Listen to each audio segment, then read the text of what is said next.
good dialogue, 'cause we need them in the city. Yeah, we owned it. We bought it. Let's ask Dave. Oh, Dave knows. Oh. All right. We did own it, but the equipment.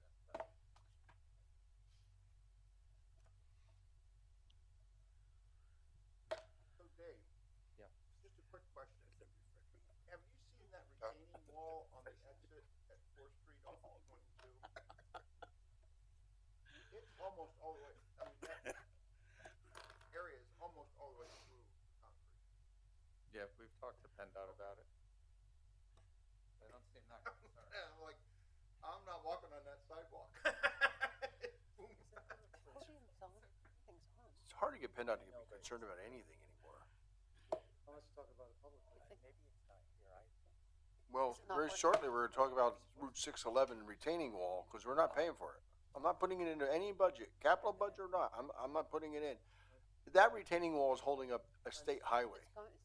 We don't need a retaining wall there. It takes away from the beauty of the river. That it will do.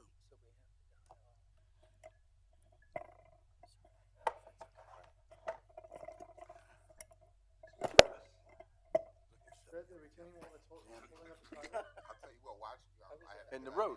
And it seemed easy, didn't it? might have. I did that to Molly. I just wish the trucks wouldn't go down Lafayette Street. I wish the big rigs wouldn't go down Lafayette. I wish the big rigs won't go down 611. Those triaxles. Welcome to Zoom. Enter your meeting ID followed by pound. I got things. Stuff in my back pocket. Come out yet. Campos, how are you? I'm doing well. Good. I'm going to ask David about that 13th Street interchange. How you doing, Ken? I'm doing. Enter your participant ID followed by pound. Otherwise, The other thing I noticed, and I don't know why, when I came out. you are in the meeting now. There is one other participant in the meeting. And I looked, I stopped at the stoplight. I looked, all of the man signs are covered up with plastic bags. Yeah, well, they're We just gotta get a well, new screen. working it. They just installed it. Louis, Well, we get can that ask what you have in your living room when you lay like this.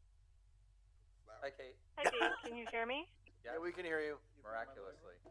Yay! Awesome. I don't know why we can't see you. Oh, I know why. There you are. Hi, Kate. Hello. 2 a day. 2 days. Thank just you. like we- TV usually adds 10 pounds. No, it's serious. Look different. He walks 40,000 steps a day. He does. 30 sometimes. 30. Should we just get cracking? Yeah, we can start. Okay, so Kate Siemens from the Nurture Nature Center, I think you guys might be familiar with her. We have a long-term contract with Nurture Nature till 2030 to really assist us in achieving our sustainability goals. Kate's really been instrumental in helping us with our climate action plan. She's extremely knowledgeable, and we thought it might be a good time for her to give you guys kind of a brief update on where we are and our progress and kind of where we're going to have to go in order to stay on track to meet our goals. So I'll hand it to you, Kate. Great. I'm gonna. Can you enable screen sharing? Dave, she wants you to Hopefully. enable screens. She wants you to enable screen sharing. Oh.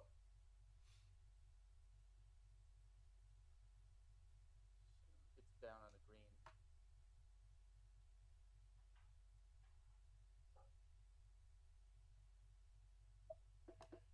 Try now.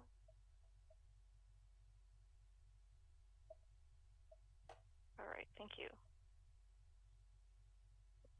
All right. So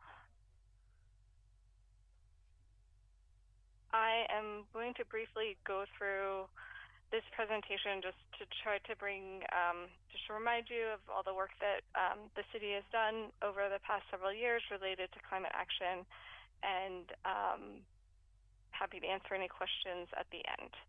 And Dave, feel free to hop in whenever. But as you guys are all aware, She's from Nurture Nature. as you are all aware, the city committed to the Global Covenant of Mayors back in 2016. There's some positive press about this. And as part of that commitment, there are a series of steps that cities are asked to take, including doing a greenhouse gas inventory, doing a vulnerability assessment, and then having a climate action plan and an adaptation plan. So the city has actually gone through this whole process, has done all of this. We did a greenhouse gas inventory back in 2018, and we updated it in 2022. We did a vulnerability assessment in 2018 as well, in collaboration with a Lafayette College class. We did some analysis of flooding and extreme heat. We focused on those two for the vulnerability assessment. And then we participated in the state's LCAP program, which is Local Climate Action Program, where they help support us in actually creating a climate action plan and getting an account with ICLEI, which is a consultant that does the greenhouse gas inventory and climate action planning support. And so we put together the climate action plan that was adopted in 2021. And just to remind you all that what the main objectives and vision of that plan are to make the city of Easton a leader in climate actions, to focus on our buildings, to make them more energy efficient and sustainable, to make sure that the benefits of climate action are equitably distributed and not disadvantaging underserved populations, to transform the city into a place that people can walk, bike, and carpool and have affordable transportation network, to become a leader in sustainable smart transportation through partnerships and policies, and to understand the climate-related risks and being able to mitigate those while preparing for a future of more climate change. So as part of the Global Covenant, they really encourage cities to report to something called CDP, which is the Carbon Disclosure Platform. So cities all over the world and even businesses report on this platform. It's quite an involved process that takes a lot of work. There's a long questionnaire you have to fill out. You have to put in your plans and their greenhouse gas inventory, and then update the actions that you've taken every year. You can see here we've been reporting since we adopted our plan back in 2018, and we went from a low score to a B. And this year, we did submit on behalf of the city earlier this year. It's not finalized yet. We asked for like a check of our responses, so we still have a chance to modify our responses to try to get the best score possible. And I'm hopeful that we might move into the A range this year, because we've made significant changes this past year that can really help us improve that score. So just a refresher, what's in the CAP, we have a number of sectors that are a part of the plan, which include objectives and then actions. And we did add an adaptation plan earlier this year, which is one of the components that will help us move to that A score. So one of the sectors is focused on municipal operations. We have one focused on transportation. And you can see here the structure of the plan. We have an objective related to each of these sectors and then actions that can follow with those. This is an example of a more laid out plan structure for each of the strategies that we have. So you'll have the objective, and then there will be an action/strategy that can help achieve that. We also have sectors related to buildings. So there's one for commercial and one for residential, with objectives to try to decrease emissions. We have one related to energy production, one related to waste, composting, and recycling, and one for water and wastewater, one for the urban forest and green space, one for local food and agriculture, and then one for public engagement and education. The plan also asks that we monitor and see, like, are we making progress towards these? There's an action report for every 2 years, it's a status update, and then a full monitoring report every 4 years, which should include the updated greenhouse gas inventory. As I mentioned, we did add an adaptation plan to the CAP earlier this year, and we have several goals for adaptation. So not just mitigation, we're not just reducing emissions, but we're making our community able to withstand and adapt to the changes that we're experiencing. And those include being resilient to extreme heat, flooding, increasing energy efficiency, and renewable energy use, increasing resilience to hazards that are related to climate change using natural infrastructure, and then educating our population about this. And then for each of those, there are information on if the action, some of these actions actually do both. They do mitigation and adaptation. So we did make note of that. And also if that action was already in the climate action plan, and the benefits of the action. So our progress so far, just highlighting some of the key things we did this year. We asked Council to adopt a net zero by 2050 emissions target. And this was another one of the things that CDP had flagged for us, that if we wanted to improve our score beyond a B, we needed to have a science-based target, and that is net zero by 2050. So they really strongly encouraged us to adopt this. We presented to you earlier this year. Thank you for approving it and pushing it forward. Just noting that Bethlehem also has a net zero by 2040. So there's a little bit more aggressive timing there. But this essentially means that we try to reduce our emissions as much as possible, but there will always be probably a gap there. And so in order to get to net zero, we are able to purchase things like carbon credits and other ways to kind of get us to that goal. Also, as part of participating in the state program, we had access to a shared energy manager. So this is a consultant firm, Wilson Engineering Services, and they were able to provide free support to the city as participating in the state program for services. So one of those was doing an audit of all of the municipally owned buildings and providing us an energy management plan specific to the municipal buildings. This report, this action, led us to, discover that City Hall was actually using a lot more energy than similar sized buildings. And so we were dig into this a little bit more and see that there were some inefficiencies in the HVAC system.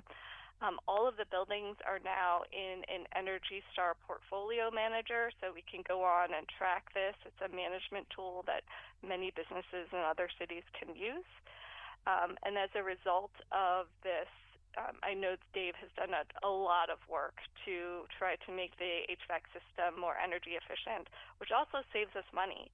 So it's helping the environment, saves money, it's more efficient, it's a win for many people. These are just some of the things that the energy management plan asks for. So there's a lot there. I hope you're getting the point that there's a lot of work to be done in this.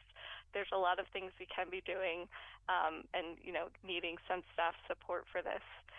So also earlier this year, we updated the greenhouse gas inventory. We had to do a slight update to the original one that we did in 2018, but essentially that remained pretty much the same, around 300,000. And then this year, not this year, but 2022, which was the year that we were able to get the most recent comprehensive data sources from, it was a decrease of about 10%. And so you can see the differences in that there. Transportation was down slightly. The yellow, that's transportation. The green is commercial energy, which is also down. And we've had a lot of questions about why this could be. We haven't really dug too deeply into this, Some of it could obviously be because there was reduced activity during the pandemic that extended into 2022, but there could be a variety of other reasons for this. But it is all very positive that our emissions have been reducing. And then these are the sources for that data. So this requires us reaching out to the utilities to get the data from them. There's a bunch of calculations on the back end to get data from PennDOT and the DEP and calculate to make that applicable for Easton. And then we also break it down by residential, commercial, and industrial. And then I'm not going to spend long on these, but I can share this presentation with Dave afterwards and he can give it to you. But we broke it down by the different sectors and how they changed from our original inventory to the 2022. And there's energy, transportation, solid waste, and wastewater. So then we also had another opportunity to continue the Shared Energy Manager. The state offered another program that we jumped on, and we are currently working with Wilson Engineering Services again as part of the Shared Energy Manager to provide us with additional services. And those include identifying GISA projects and scopes and requirements that could support some of these climate actions. They're also looking into public EV charging stations. They reviewed Lafayette College's energy plan to see if there were synergies between Easton's plan and the college. And they were also looking into the solar panel potential for City Hall. And they actually just sent over a report a couple of hours ago. I haven't got a chance to dive in, but Dave and I now have that report. Hey, Kate, let me jump in for one sec. Sure. Can you go back one slide?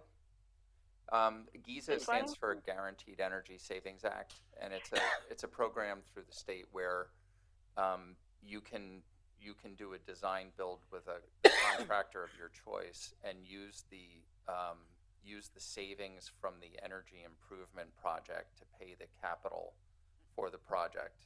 We did it actually back in 2008. We replaced all the traffic signal heads with LEDs. We did building roofing. We replaced the elevators in the old City Hall, and it was pretty beneficial. So we're looking into doing a new project, and then number two, Wilson is really trying to work out where the optimal places to have EV charging are in the city based on what MedEd has available and some other factors where they think Easton is an excellent place to have a charging sort of bay with multiple chargers simply because we're located between two highways, and it might be very attractive for someone to come off the highway, charge for a couple hours, go get something to eat, and then be on their way. So they really like the location. When I told them we didn't have them in our garages, they asked why. That was the first time they had ever heard of that. So it's pretty interesting. Thanks, Kate. Sorry. No, it's all good. This is the kind of this is the table that they provided us where they looked at the Lafayette's plan and Easton's plan and where there might be some overlaps. There's still some investigation and work to be done on this side of things. We had reached out to Lafayette to get, they're in the process of updating theirs again. So we want to, make sure that we're coordinating with them and, making efficiencies there. And then, as Dave was saying, they did provide us quite a great analysis about EVs, and this table is really looking into the, estimating how many chargers you would need based on, how much the percentage of vehicles that would be electrified. But as Dave was saying, they really thought that our location was key and being able to have different levels of charge. So there's different charging ports, and so some can charge a lot more quickly than others. And so having those in publicly available places near heavily trafficked routes is definitely something that is ideal. So we also have been working with, so we've been doing the reporting for the city. There is a task force that we convened, which is now part of the Easton EAC, the Environmental Advisory Council. We've met with them 2 times this year. We met back in January and then also in July. And we basically present all of the climate action plan and information just like we're sharing with you. And they help us with trying to see where are priorities we should be focusing on, what ways can they get involved and support it, and it just really helping us support us in this. Dave has probably, I'm sure Dave has communicated with you all, but we do have a EPA community change grant that's going to help with several things within the city, including education. Dave has been working super hard on getting the streetlights swapped to LED. It's really not the easiest process. And then the other thing I'll show a couple of slides about, but the Nurture Nature Center has been doing a lot of education and outreach around the climate action plan. We just were awarded last October a federal grant to support that education and outreach. And it's a four-year project, so we're just 1 year in, and we're going to continue to do that education and outreach over the next several years. You may or may not be familiar that the Lehigh Valley Planning Commission is in a whole process of developing a climate action plan. They did a priority climate action plan already focused on transportation, and then they're going to be doing a more full, comprehensive climate action plan in the next several years, which opens up a whole stream of funding. And so being able to coordinate with the Planning Commission and staying on top of all of these things, it's a really fast-moving field and area. There's a lot of change that's going on. There's a lot of opportunities, and staying up to speed on that definitely requires a lot of time. And so that's why I just want to flag a sustainability coordinator is something that other cities have been looking into. Bethlehem seems to be on track to start looking into hiring one this fall. Allentown's hired one earlier this year and has been really prioritizing those efforts. But as you can see, like all of the things that we've shown, it's quite a bit of a workload. Definitely a full-time person would be helpful in this. Right now, NNC has been supporting the city, but it's certainly something a lot more than what we can do just as a nonprofit. There's a lot of coordination that needs to go on, and having someone in the city that is there every day and knows what's happening and able to support these efforts would be an incredible asset, definitely. There's a lot of continuing education and trying to understand what other people are doing. There's a lot of things coming down the pipeline, so being on top of all that really poises the city of Easton, to achieve that first goal, which is to be a leader. And these efforts don't just help with sustainability, they save money, they really make the city an attractive place for people to come and be. So that's my soapbox. I'll get off of it now, but just really very grateful that you guys have been supporting these efforts up until this point, and will continue to support them going forward. Just a little bit about that education grant that we have. It's really meant to reach out into the community and do our unique science, art, and community work, which is something that we're known for both regionally and nationally. And so it's really meant to help with education and getting other community-based organizations part of the conversation around climate, and creating a pathway and support for the city of Easton and Bethlehem to implement their climate action plans. So far we have a newsletter that we put out on a quarterly basis. We have these really great materials that you're seeing there on the right. These are flyers about climate action that people can take. We do a youth climate summit every year. This past year, we had over 120 students participating. We actually had to shut down registration because we had so much interest. and you can see the photos from this year. It was really well received. We had a climate fair with lots of organizations from the local area. We had a keynote speaker. We had bike rides and tree plantings coordinating with Rob. It was a really great session, and we're poised to have another one this April, this upcoming April. So I'm going to stop there and see if there are questions or anything Dave wants to highlight.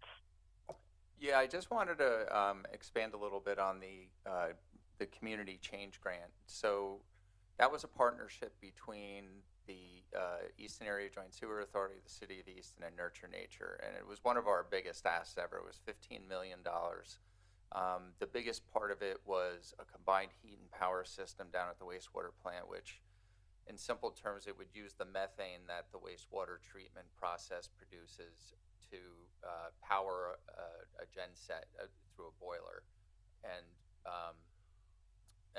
produce electricity that way. And that would be a major impact. I think it would produce more than half of the plant's energy, and it's a big user.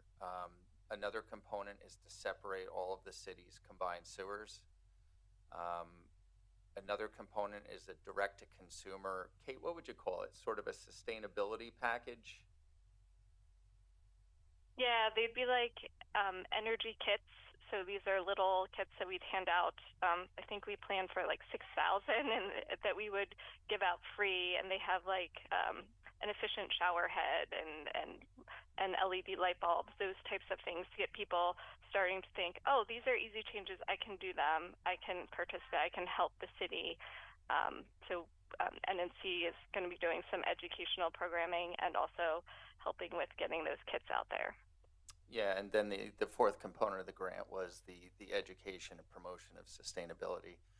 So we recently heard that we made it past the first phase, and we are now in the merit phase. So fingers crossed. It would be a good get. Thank you, Kate. Nice job. Dr. Robles. Yeah, and I just want to say Dave is amazing. He does so much, and it's been a really great working with him. So he definitely goes above and beyond. And I will also say that we have someone who works with CDP, that reporting platform. She's on our EAC, and she noted the other day that she was really surprised that how comprehensive our reporting is, how much effort we put into these things. You don't see that in a lot of other smaller cities. So I think definitely Easton can be a leader, and we just need to keep pushing forward. Dave, I just had a quick question. You had mentioned the methane gas down at the wastewater plant. Years ago, we were talking about that, and we were also discussing how Schrin Landfill could potentially pipe their gas over to the water or to the wastewater plant in order to, if there was a combined project. I don't know.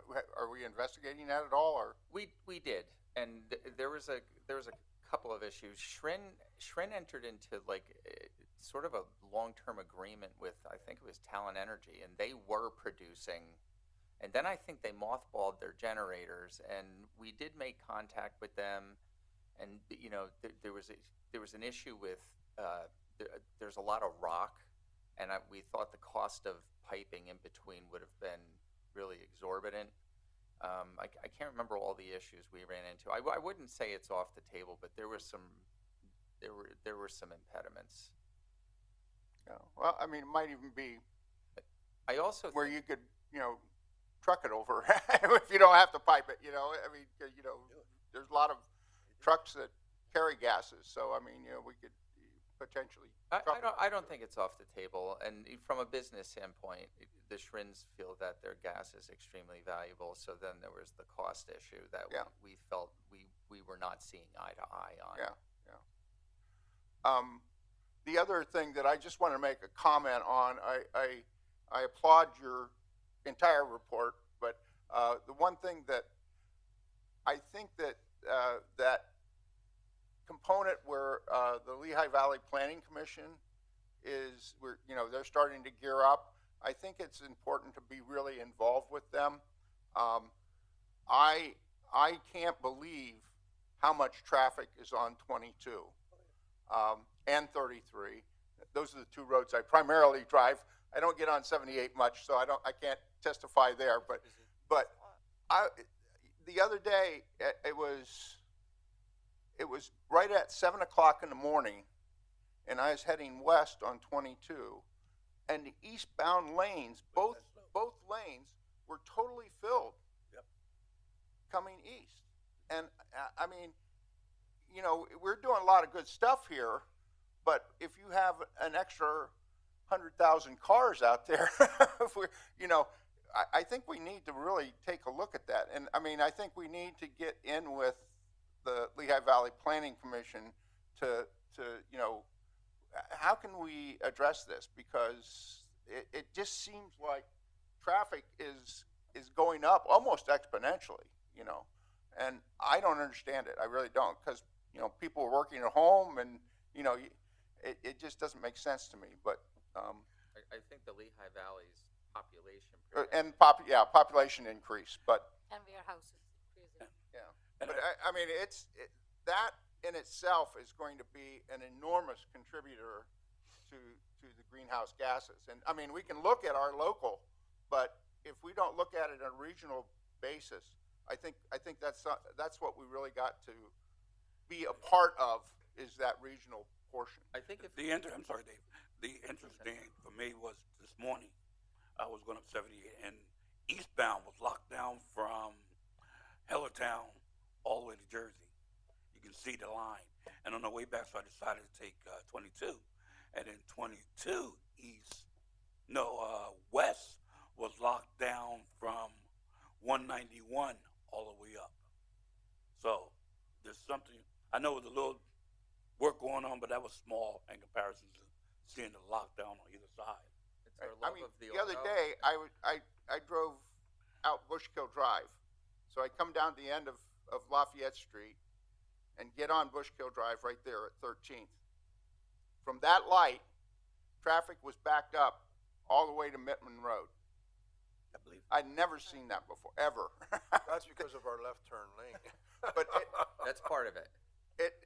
I mean, but there's more traffic there too. I mean, and you can see it on Cattell Street, you can see it on Bushkill Drive. It's just, there's more cars, and you know, it's something that I think we really need to think about, and how we're going to be handling that in the future. Well, the only thing that I will announce tonight, since we're talking about the climate action plan, is Dave's been pushing for a sustainability coordinator along with Kate and the NNC, and this year's budget does include a position known as a sustainability coordinator. So that will free up us to do some things. But Dave, why don't you talk about the impediments, the roadblocks that we're getting on the LED streetlights? So LED streetlights, MedEd got them on their tariff maybe 3 or 4 years ago. Before that, we never had the ability to go to MedEd and say, hey, can you switch out our streetlights? In 2011, they did a mass switch out where they changed all the old mercury vapors over to the new high-pressure sodiums. And now they have a remaining service life calculation. So they amortize it over 20 years. And so some are coming. There were replacements before 2011, and some of those are now coming due. And I think the last time we went through the list, we're probably upwards of a couple hundred. We have a little over 1,600 total fixtures in the city, of which we probably have less than 3 dozen LEDs up in the air. We did that one beta in the West Ward, which went really well. Really well. People like the color temperature, and street lighting can be divisive. Some people like it, some people don't. We did it on Councilman Edinger's street. We did. Part of Lehigh Street. We did. I remember we tried to go on College Hill, and there where L lived at, and that was a mess. So the remaining service life calculation has made the switching over to LED. There's a small cost when the service life of the light ends. So I think it's like maybe I don't know, $75 a fixture or something, and then you can get your new Med Ed issued LED. But with the remaining service life calculation, we figured it would be like just almost about 300,000 to do system wide. And the other problem with that is, Med Ed requires you to submit between 12 and 50 at a time. They have to be spatially next to each other for efficiency, for their guys to take the bucket truck, go up in the air, switch the fixture out. And the lead time on their orders is like 6 months. So it's really difficult to make a big change quickly. But I think we're going to start, and we can talk more when we get into budget season, but for a few years now, for a lot of years, we've been budgeting in liquid fuels for streetlight replacements. And our plan was to go out Northampton Street through the West Ward, that business district, and then begin going up Smith Avenue and St. John Street, because I think would be a great place to have decorative fixtures. This past January, Med Ed changed its policies about what we do now. We just did the 1200 block of Northampton Street, and what we do is Med Ed will come, they'll pull all their old fixtures on. We hire a contractor through our liquid fuels funding. We buy the fixtures and they install it for us. Now they're requiring all these fixtures to be metered separately, which is absolutely going to, at least in the downtown, put an end to, because they require that we have a steel frame. It would be in the sidewalk with a separate panel for a meter, just For each light. I don't know how else you would do it unless you actually ran new conduit with with 1 meter. The way Med Ed has it run now, there's a main electric line in the street, and then they pigtail. Sometimes there's 2 on 1 or 3 on 1, or sometimes they're just singly run. And I tried to explain that to them, that it's not like in the suburbs where you run a long conduit, around everyone's driveway and the lights are all on like the Highlands would be fairly easy to meter. But the rest of it, particularly in the downtown, is almost impossible. What's the rationale? I don't know. They just want, they don't want, they call them non-company fixtures. So when we take a Med Ed like Silver Cobra head and we remove it and we put in our pole, they don't want that light on their tariff anymore. They just want it metered, and they want to bill us per the meter. That was just their policy change, but I'm trying to reconcile how that changes how we approach what we wanted to do with decorative lighting in the future. And so one of my suggestions is if we can't find a way around their new policy, we could then use the money we've been spending on the decorative fixtures and start hitting the LED transitions pretty hard through liquid fuels, and it's an eligible expense. I don't understand why they couldn't come down, put a meter on 5 lights, see what the energy usage is, and say, okay, we're taking an average of that, and how many lights you got, Their tariff. And you know what, this issue, because it's going to stop us dead in our tracks for these replacements as we move forward as a city, this might be worth taking up with our senator and trying to figure out at least a way for us, because we can't dig up all the sidewalks, and it would be impossible. Yeah. And nor can we put in a meter at every light. It would look ridiculous. So I'm really not sure where that discussion is going, but I just found out about it myself about a month ago. Well, also, if we put in LED lights, our energy costs would have to go down. Oh yeah. Oh, Okay. what? Yeah, a And- lot. Well, But we if- would get a what- break on the tariff for those lights that remain on the tariff. Right. So there's that, and then we would get a demand reduction too. Right. So right. so there'd be a Yeah. tremendous amount of What are we paying, savings. $18 a head right now, a light? It depends on the wattage, but you're paying the total is probably between $18 and $22 per luminaire. So on these downtown fixtures, where you're paying double. Double. I just don't, I mean, maybe, and I don't know how Med Ed would accept this, but, if we're going to be reducing our costs, could we then gradually lower our cost, but have a differential in there that we could put into actually replacing the lights. Well, that's what they did with the traffic signals before I got here. We could provide them almost with exact data, because when we did South Third Street back in 2012, they're all metered. So we could give them actual data seasonally. Yeah.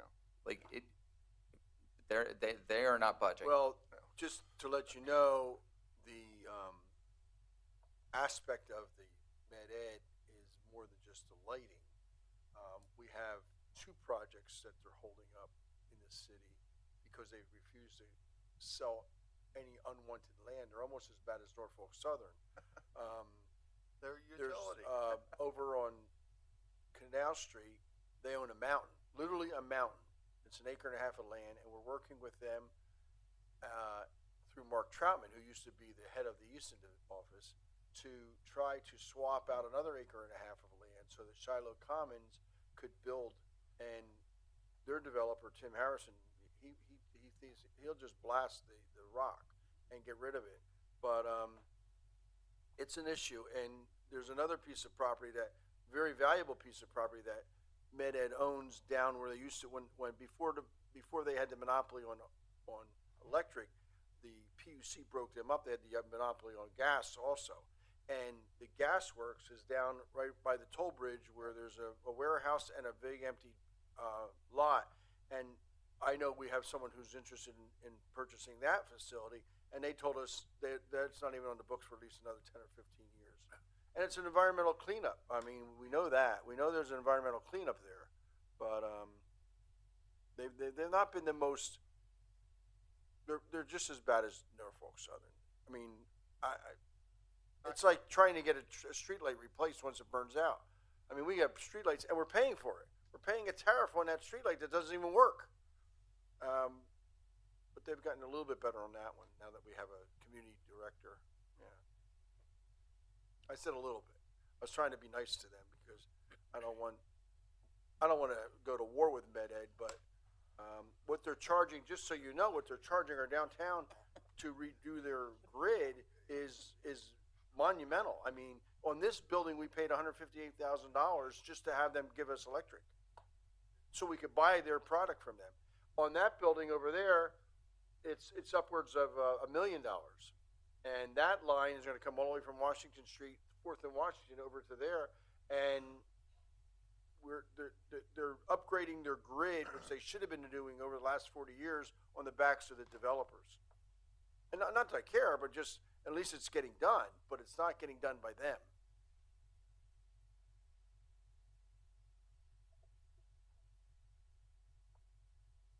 The utility cost to bring utilities to that building is going to be almost $2.5 to $3 million, and that's all of it. That's Verizon fiber optics. That's Med Ed. That's UGI.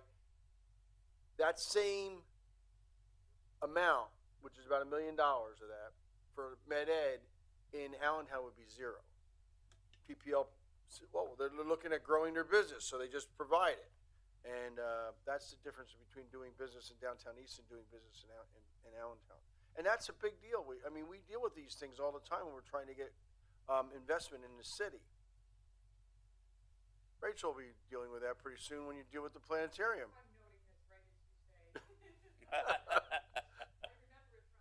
Put $2 million Hotel in your Easton, budget. sure. Hotel Easton. Yeah.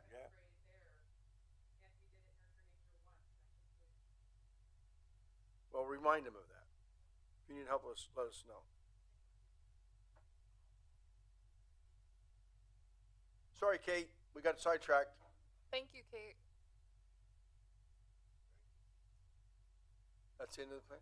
Mhm. So I will say that the sustainability coordinator, which I've tried to get into budget for probably 5 years, is now, and Dave's been trying probably for 10. We now have that in the budget. The budget is going to be presented on October 1st. So you'll see that it's the only, I think, no, there's 2 new positions. Yeah, 2. Thanks for reminding me.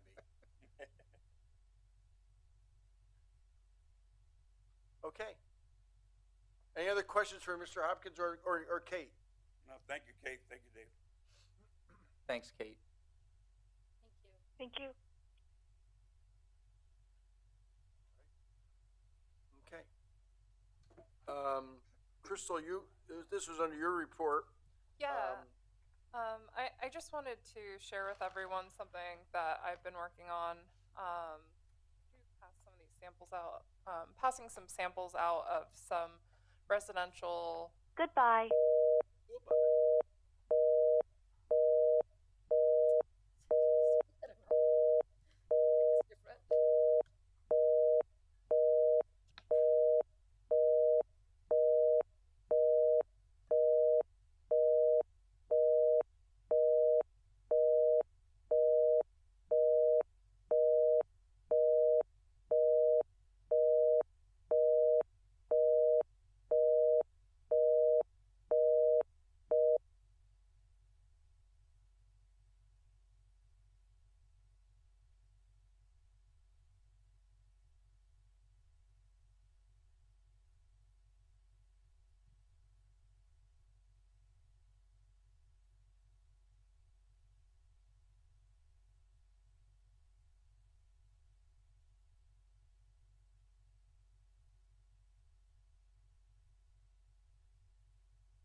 some other modifications as well. We looked at this issue after I was approached by Councilwoman Rose, and talked about it internally. So I wanted to be able to give you that feedback, and I certainly, and can address it more formally. I didn't necessarily was prepared to talk about it today, but one of the issues I think that the mayor had brought to my attention was I'm having a lot of ads, you know, and being more of an advertisement piece per se than a newsletter. Although I do like the newsletters that are put out with the advertisements, full disclosure. Secondly, though, I looked at our social media engagement right now, and that's something that I think it warrants us for the administration to give a presentation so you guys have the analytics. Because not everyone, first of all, I agree, is engaged in social media. But B, we do have thousands of individuals that are engaged with social media. And then we have other means of reaching our folks in town too, and that's through direct billing. But not everyone is on direct billing, because some folks also prefer to receive their information paperless, right? So we looked at those couple issues. I brought this back internally, and we started to have some discussions. And I think we are in a position to present shortly, if you'd like, some other options as opposed to outsourcing it, maybe keeping it in-house and looking at ways that maybe we can make that cost a little bit more competitive. The content with that service, no matter what, is going to be driven by the administration. So we're going to be feeding that information. That information will be put together by a third party. But I think this may evolve this discussion here, and we can certainly, and I think we could have one more discussion, like right after, and I prefer to do it right after the budget, maybe in October, and to talk about a little bit more robust kind of management of this communication piece. I think ultimately, though, the city is probably going to get to a position where we need a full-time communications person. But we've been taking nice gradual steps, and we know what we like, we know what we don't like. I get feedback from you guys, and I think we're headed in that direction. From a business standpoint, I like that we have been taking some gradual steps and not making a lot of mistakes, and also costing a lot where it burdens the budget. I think we've been doing it very on a shoestring budget, so to speak.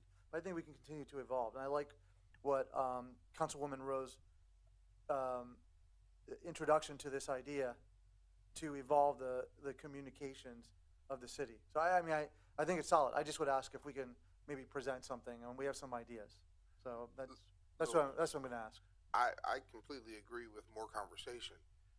The concern is, I just don't think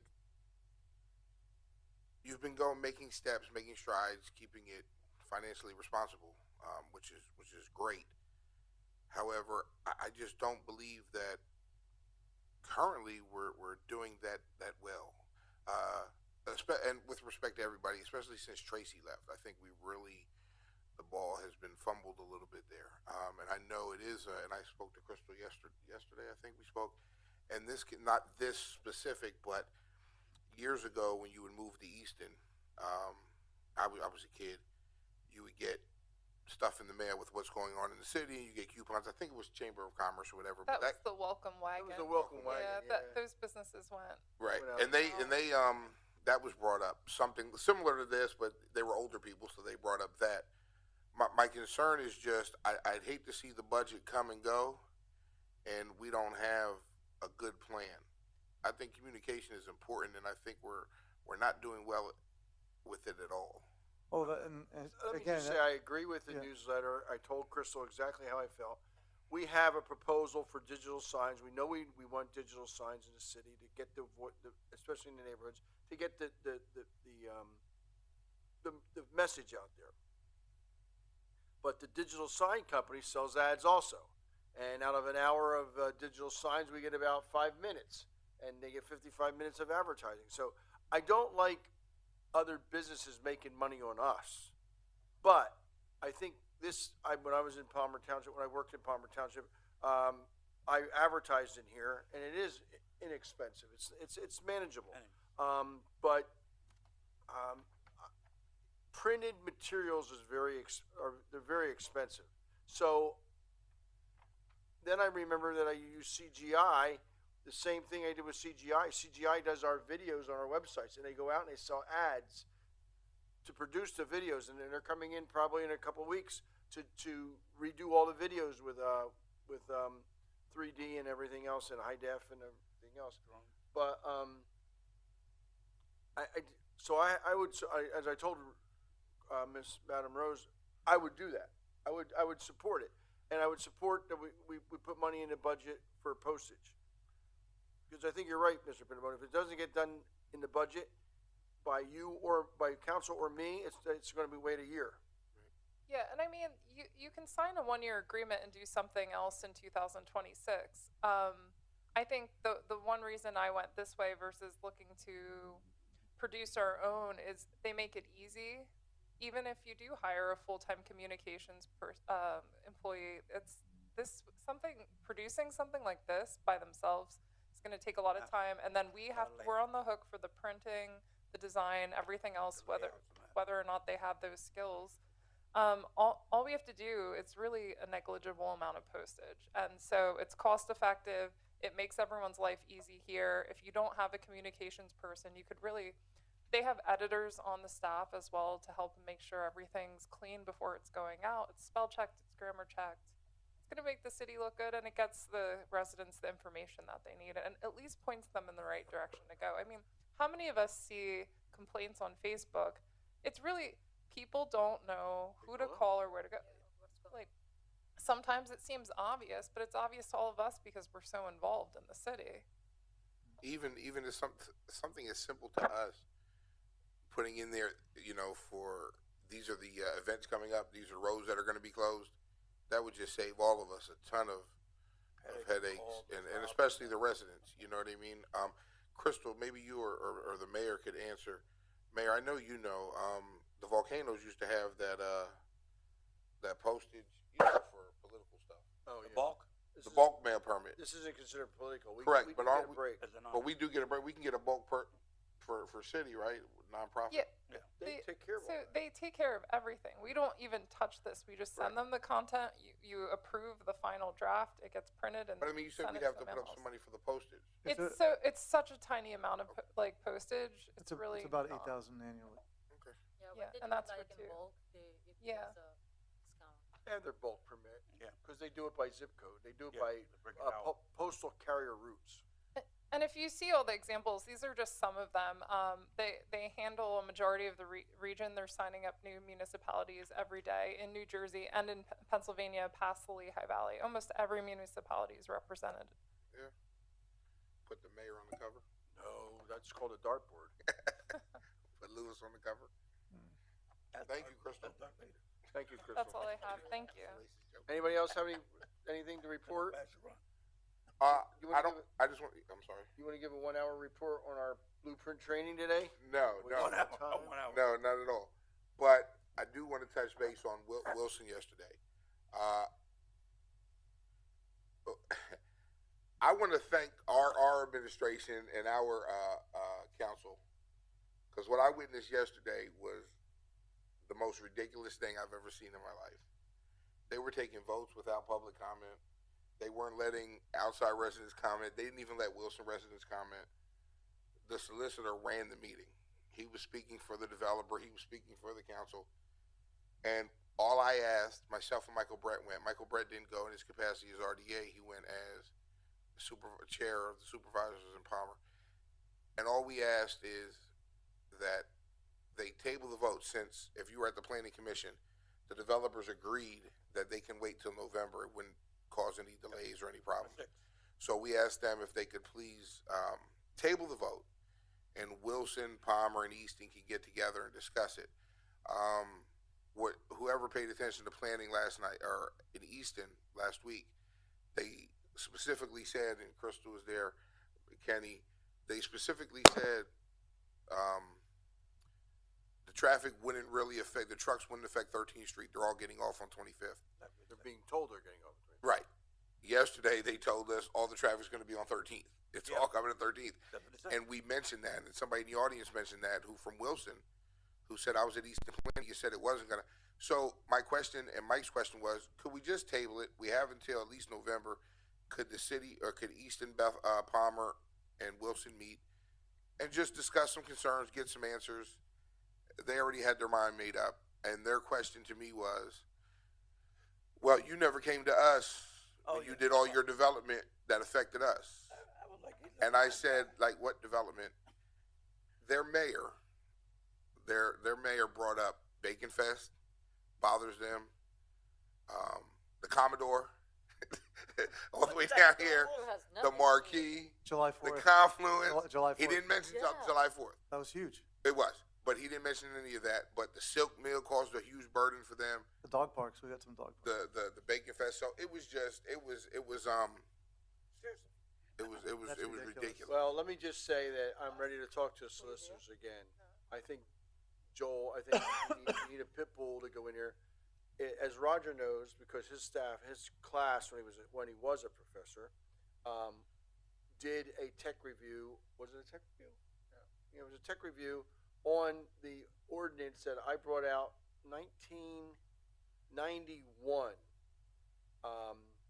Mayor Goldsmith, when was let go from the sewer authority, became a consultant for all the area municipalities other than Easton. And Wilson came in, they wanted to do something drastic to the city, and I brought out the annexation ordinance. At one time in the early part of the 1900s, the city was allowed to annex property, and the Hackett family had given us Hackett Park, and obviously we stop at 13th Street. The city went ahead and annexed everything from 13th Street to Hackett Park, which included the Pfizer lot. So maybe it's time to move forward and push it.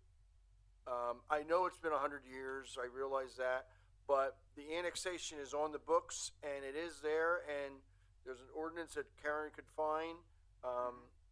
We have it all. I mean, it's all there.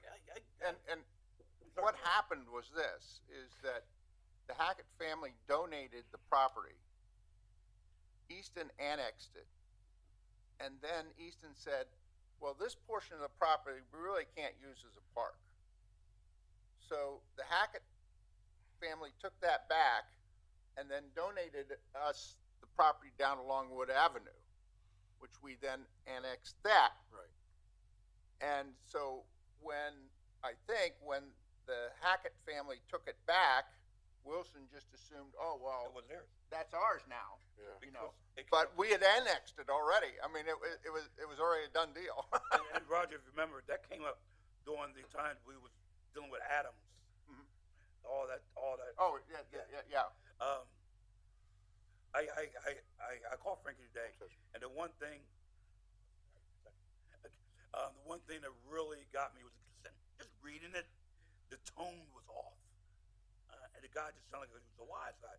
But to Councilman Frankie's point, he said we're not asking you to change anything.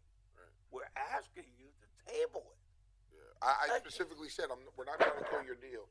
Just table it and talk with us. Yes. They had their decision made. When I walked in, I realized that their council president grew up down the street from me on South Side. So I went up to him. He was great. Even throughout the meeting, he was great. He gave myself and Mike the ability to speak. And when the mayor came in and other council members, he told them, hey, and they were pissed.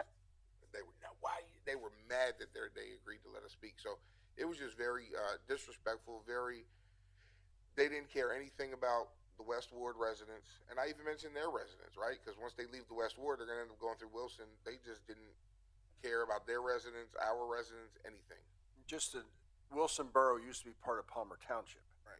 And as the city grew westward, the people in that area went and to the three farmers that were the board of supervisors in Palmer Township and basically ask for things like sanitary sewer, public water, streets, curbs, sidewalks, trees, and they said to them, no, if you want that, you gotta go to the city, we don't do that. So, they came to the city and they were gonna annex, they went from 15th to 25th to Bushkill to the Lehigh, 1 square mile. And they basically were gonna be consumed by the city and annexed, and that's where they were gonna annex a whole acre, 1 mile, square mile. And the city fathers, all being Democrats at the time, I'm not trying to be political, but that's the way it was. They looked at the voter records and they were very heavily favored to the Republicans. If you remember Bob Dawes, who was the chairman out at Palmer Township for a long, long time, was a great guy, very devoted to his community. That's where he grew up, and his father was very active in political, the Republican Party back in Wilson-Borough. And so the city didn't do anything. So they decided that since they had this 1 square mile, whoever became the next president, they would just incorporate it as a borough and become the president, and it was Woodrow Wilson that won. So they became the Wilson Borough. And they're you know, I don't want this to blow up in our face, because we use their services immensely, especially our fire department.